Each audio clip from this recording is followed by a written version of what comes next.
सध्या पुण्याच्या भवानीपेठ या एरियामध्ये आहे. आपण पाहिलं तर गेल्या 2 दिवसापासून ज्ञानेश्वरांची पालखी जी आहे ती पुण्याकडे मार्गस्थ झालेली आहे आणि सध्या पुण्याच्या एरियामध्ये आहे.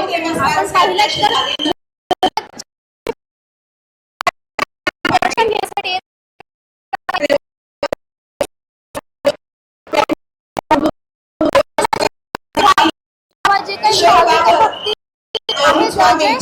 ज्ञानेश्वरांच्या दर्शनासाठी आलेले आहेत. त्यांची उत्तम अशी व्यवस्था जी काही आहे करण्यात आलेली आहे, जेणेकरून कोणती दुर्घटना या ठिकाणी घडू नये यासाठी उत्तम अशी व्यवस्था प्रशासन करते. मात्र दुसरीकडे आपण पाहिलं मागे संत ज्ञानेश्वरांची पालखी आहे. आपण बघितलं तर संत ज्ञानेश्वरांच्या पादुका इथे आहेत.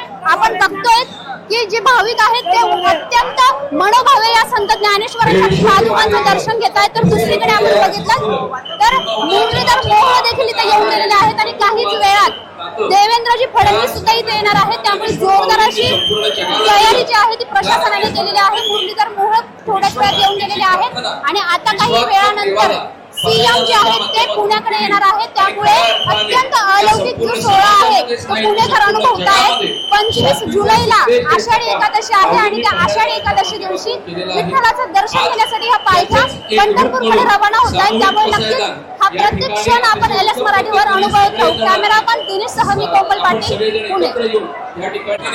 मी या ठिकाणी ग्वाही देतो की यापेक्षा एकदम आणि मोठ्या प्रमाणामध्ये हा कार्यक्रम पुढच्या वर्षी याच प्रमाणामध्ये विश्वात्मक देवाचं खऱ्या अर्थाने त्याला दान मागण्यासाठी आणि विश्वशांतीचं पसायला आपण सगळेजण